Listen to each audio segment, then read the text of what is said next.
आज की वीडियो में हम यूरिन से संबंधित कुछ प्रॉब्लम्स के बारे में बात करने वाले हैं, जैसे कि पॉलीयूरिया, जिसमें कि किसी को बार बार पेशाब करने के लिए जाना पड़ता है।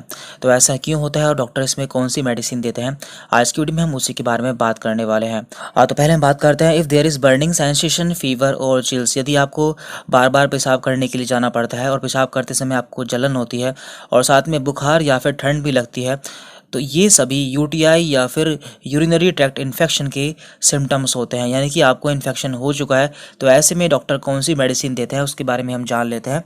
तो इसके लिए सबसे पहले नॉरफ्लॉक्स 400 mg की टैबलेट दी जाती है। इसकी पिक्चर हमने यहाँ पर लगाई हुई है। और इसकी डोज क्या होती है, तो ये आपको दिन में 2 बार यानी कि बीडी लेनी होती है और डॉक्टर आपको ये 5 से 10 दिन तक लेने के लिए बोलते हैं। ये आपकी कंडीशन पर डिपेंड करता है कि आपको इसकी कितनी डोज लेनी है और कब तक लेनी है, ये आपके डॉक्टर डिसाइड करते हैं।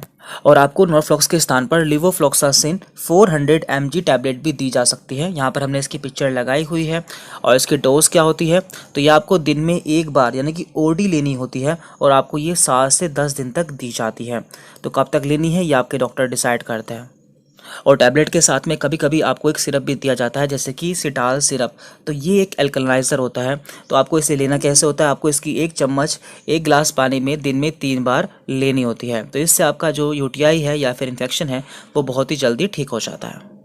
और इन्फेक्शन हो जाने पर आपको ज़्यादा पानी या फिर फ्लूइड्स पीने की सलाह दी जाती है, इसलिए आपको ज़्यादा पानी या फिर फ्लूइड्स पीना है, जिससे आपका इन्फेक्शन जल्दी ठीक हो जाएगा। देखिए, किसी को प्रॉब्लम होने पर डॉक्टर तुरंत मेडिसिन स्टार्ट कर देते हैं, लेकिन यदि 3 से 4 दिन में जलन ख़त्म नहीं होती है या बर्निंग ख़त्म नहीं होती है, तो ऐसे में कुछ टेस्ट कराया जाता है।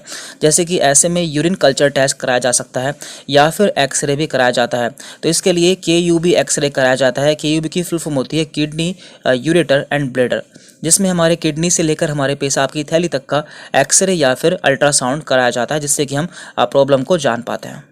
अब हम जान लेते हैं, if there is no burning sensation only frequency. यदि किसी को बर्निंग सेंसेशन या फिर पेशाब करते समय जलन नहीं होती है, केवल उसे बार बार पेशाब लगता है या फिर बार बार पेशाब करने के लिए जाना पड़ता है, तो ऐसे में हम क्या सोच सकते हैं।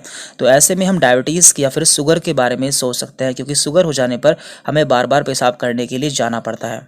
तो ऐसा होने पर हम मरीज का शुगर का टेस्ट कराते हैं। इसके लिए हम फास्टिंग या फिर PP यानी कि खाना खाने के 2 घंटे के बाद की शुगर चेक कर सकते हैं।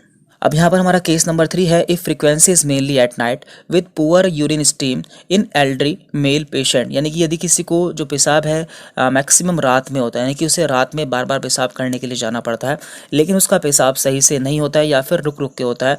और स्पेशली ऐसे लोगों में होता है जो कि जिनकी उम्र ज़्यादा है या फिर जो बूढ़े लोग हैं। तो ऐसे में हम प्रोस्टेट के बारे में सोच सकते हैं, यानी कि उसका प्रोस्टेट का साइज़ बढ़ चुका है। तो ये क्या होता है उसके बारे में हम पहले जान लेते हैं। देखिए, हमारे पेशाब की थैली है और नीचे ये हमारी पेशाब की नली है, जहाँ से हम पेशाब करते हैं। तो इस पेशाब की नली के दोनों तरफ एक ग्लैंड पाई जाती है, जिसे कि हम प्रोस्टेट ग्लैंड कहते हैं। लेकिन आप देख पा रहे हैं इस इमेज में इस प्रोस्टेट ग्लैंड का साइज़ बढ़ चुका है। तो कभी कभी जो बूढ़े लोग होते हैं या फिर जिनकी एज बढ़ जाती है, तो उनमें इसका साइज़ बढ़ जाता है, जिससे ये ग्लैंड इस नली पर दबाव डालती है। इस नली पर इस तरह से दबाव डालती है, दोनों तरफ से दबाव डालते हैं, जिससे हमें पेशाब सही से नहीं होता है या फिर पेशाब वापस से इस थैली में चला जाता है और बूंद बूंद करके होता है। और ऐसे मरीज को बार बार पेशाब करने के लिए जाना पड़ता है, लेकिन उससे पेशाब तब भी नहीं होता है। तो इसे हम कहते हैं एनलार्ज प्रोस्टेट या फिर BPH। BPH की फुल फॉर्म होती है बिनाइन प्रोस्टेट हाइपरप्लेसिया, जिसमें प्रोस्टेट ग्लैंड का साइज बढ़ जाता है। तो ऐसे में डॉक्टर कौन सी मेडिसिन देते हैं उसके बारे में हम जान लेते हैं। तो ऐसे में यूरिमैक्स 0.4 mg टैबलेट दी जाती है, जिसका शॉर्ट नेम है टैमसुलोसिन। तो ये टैबलेट दी जाती है। ये टैबलेट रात को खाना खाने से पहले दी जाती है। और इसी के साथ में सीटल सिरप भी दिया जाता है, जिसे कि 1 चम्मच पानी में मिलाकर दिन में 3 बार लेना होता है। तो इससे मरीज को काफ़ी आराम मिलता है।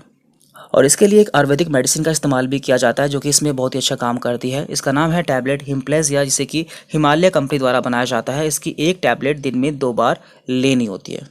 अब यहाँ पर हम कुछ ऐसे केस के बारे में बात कर लेते हैं जिनके बारे में आपको पता होना चाहिए या फिर आप जान सकते हैं कि उन्हें क्या प्रॉब्लम हो चुकी है। तो यहाँ पर हमारा केस नंबर 1 है, elderly mail with frequency urine. यानी कि कोई ऐसा व्यक्ति है जिसकी एज ज़्यादा है या फिर बूढ़ा है और उसे बार बार पेशाब जाना पड़ रहा है। तो ऐसे में आप डायबिटीज़ या फिर एनलार्ज प्रोस्टेट के बारे में सोच सकते हैं, यानी कि या तो उन्हें शुगर की प्रॉब्लम है या फिर जो उनका प्रोस्टेट का साइज है वो बढ़ चुका है।